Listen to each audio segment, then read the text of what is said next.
আসসালামু আলাইকুম ওয়া রাহমাতুল্লাহি ওয়া বারাকাতুহু।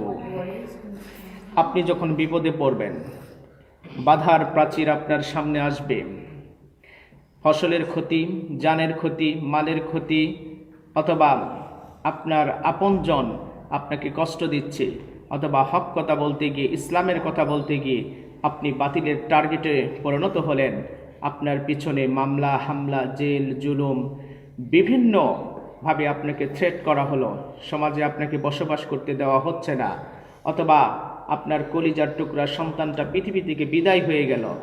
এই মুহূর্তে মমিনদের করণীয় কি? মমিন কি করবে? মমিন কখনো দিশেহারা হবে না, মমিন কখনো হতাশ হবে না। মমিনদের ভরসা থাকবে একমাত্র কার প্রতি? এই জন্য আল্লাহ সুবহানাহু ওয়া তাআলা কোরআনুল কারীমের 2 নম্বর সূরা বাকারা আয়াত নাম্বার 156, এখানে এই সকল মমিনদের গোড়াবলির কথা বলেছেন। মমিনরা বিপদে পতিত হয়ে গেলে হতাশ না হয়ে মমিনদের মুখে বেশি বেশি আল্লাহর জিকির থাকবে, আল্লাহর প্রতি দোয়া থাকবে, আল্লাহর কালামগুলি মমিনদের অন্তরের ভিতরে থাকবে। কথা বলেন ঠিক কিনা?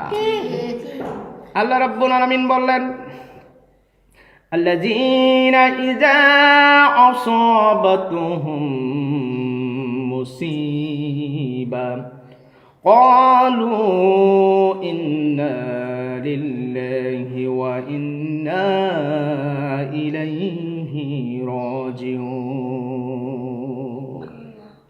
আল্লাহ রাব্বুল আলামিন বলছেন, when disaster strikes them, যখনই কোনো বিপদ, যখনই কোনো ফল ইন ডেঞ্জার, কোনো মমিন যখন ফল ইন ডেঞ্জার, বিপদের মধ্যে পড়ে যাবে, ডিজাস্টার স্ট্রাইকস দেম, কোনো বিপদ তাদেরকে আক্রমণ করবে, তখন মমিন হতাশ হবে না।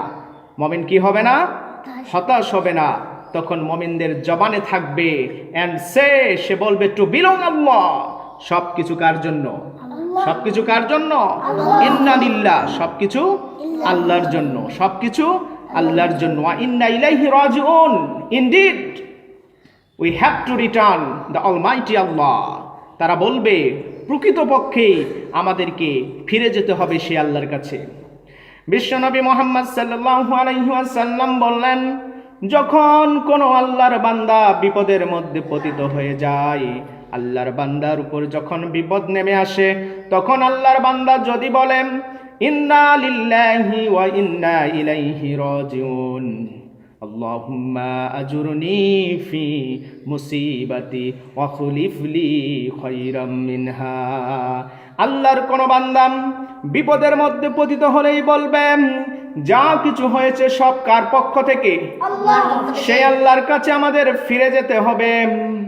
আল্লাহুম্মা আজুরনি ফি মুসিবাতি, আল্লাহ তাআলা এই মুসিবতের মধ্যে, এই বিপদের মধ্যে থেকে তুমি আমাদেরকে পরিত্রাণ দাও। ওয়াখলিফলি খায়রাম মিনহা, আমার কাছ থেকে যা তুমি নিয়েছো তার চেয়ে উত্তম কিছু আমারে দিয়ে দাও।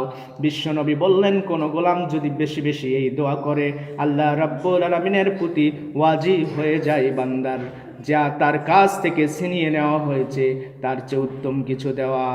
সুতরাং বিপদের মধ্যে পতিত হলে আমরা কি বলবো? ইন্না লিল্লাহি ওয়া ইন্না ইলাইহি রাজিউন, আল্লাহুম্মা আজুরনি ফি মুসিবাতি ওয়া খুলিফ লি খায়রাম মিনহা।